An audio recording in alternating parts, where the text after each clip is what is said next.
Thank you, my friends. What's with me getting all sentimental like this? I'll practically be giving away all my fortune at this rate. Now that we've made our choice, let's take this Noctilucous jade back. Hey, wait a minute. He said it was half price, not that we could leave without paying. Oh, right. I'm sorry. I must have forgotten to do that too. Let me see. As I thought, I didn't bring any. Any what? Mora, my apologies. Another oversight on my part. Oh, that won't do. This isn't some small sum. Oh, wait. Didn't Child give us some advanced funds earlier? That's a relief. Have a look. It's fine. Just enough for half price.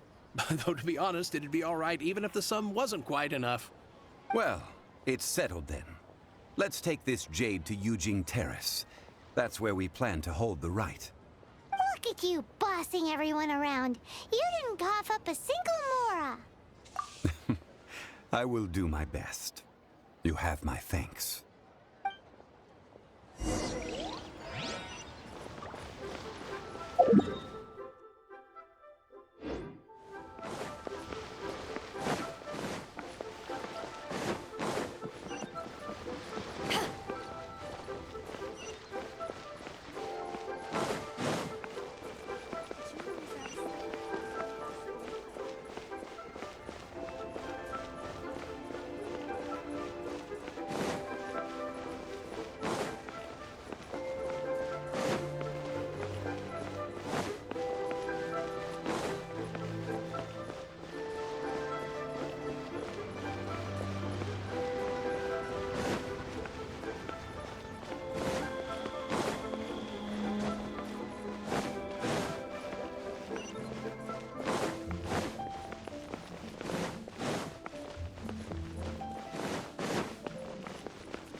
We can leave the jade here.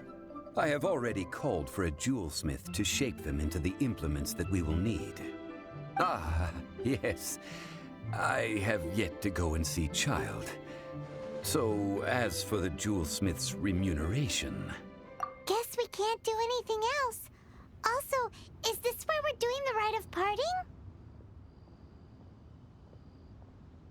Yes. I have already rented this location, and have begun making preparations for the rite. That's right. The Liyue Qixing have acquiesced to using the same location. But when something this big happened here, should suspects like us really be at the crime scene? We might get caught by the Millilith. Although with that said, since we got back from Dwayun Karst, none of those pesky Millilith soldiers have come chasing after us. Wonder what that's about. Also, the, Rex Lapis vessel... Traditionally, we call it the Exuvia. Ah, right! That's what it was called. You seem to know everything, Mr. Zhongli. So, was this Exuvia hidden away by the Qixing? I mean, we haven't even figured out who the murderer is. One must think that they already have someone in mind. Or perhaps they already know.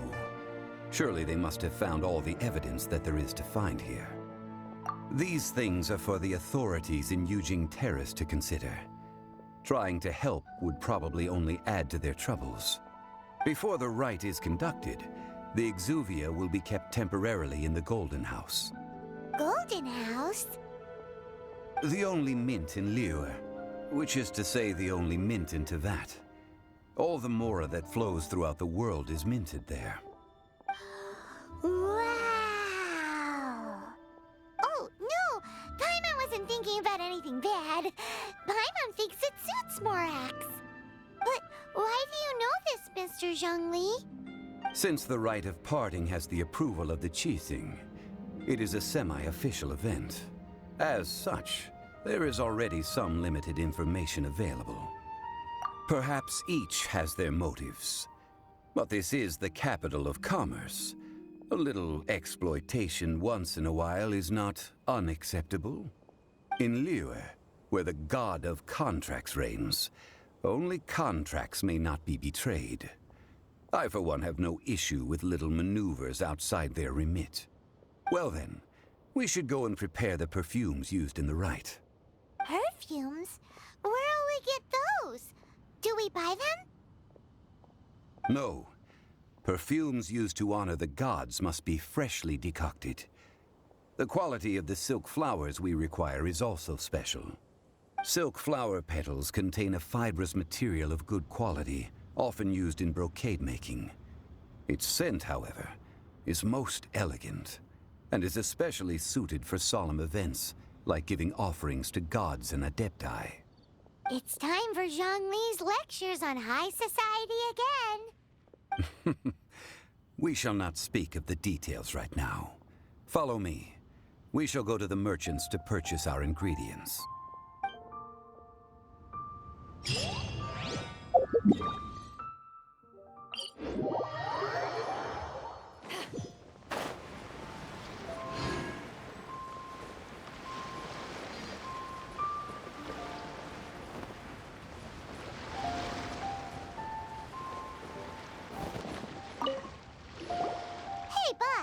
Do you sell silk flowers here?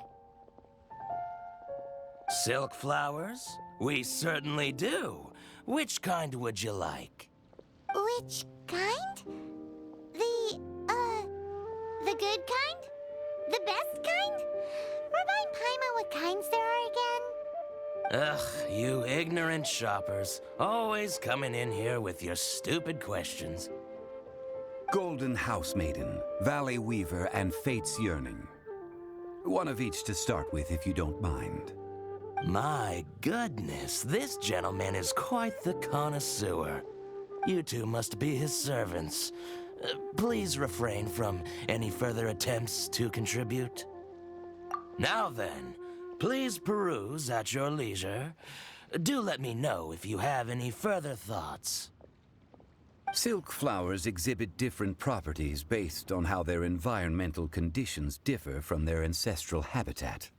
Nevertheless, these are fine specimens, excellently preserved.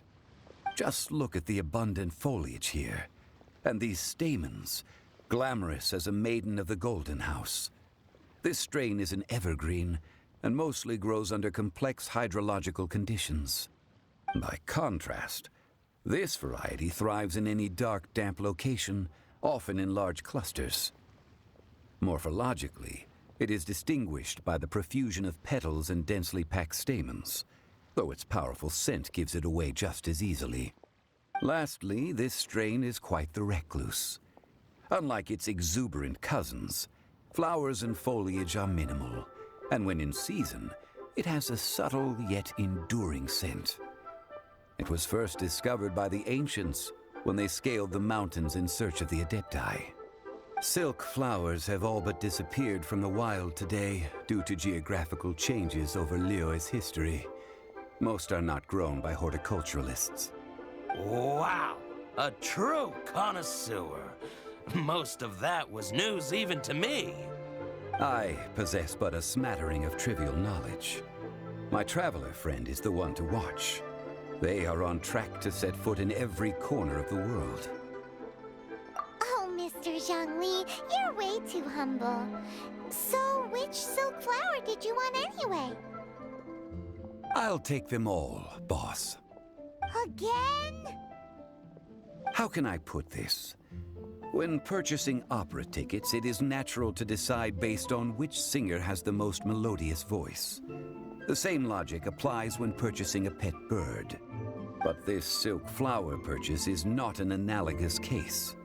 The same logic does not apply. Perhaps you don't know. Tradition states that we should decoct perfume from different subspecies of silk flower when making an offering to a statue of the Seven. Rex Lapis will then make his own choice between the scents. Like several other tedious and complicated traditions, this one has become simplified over time.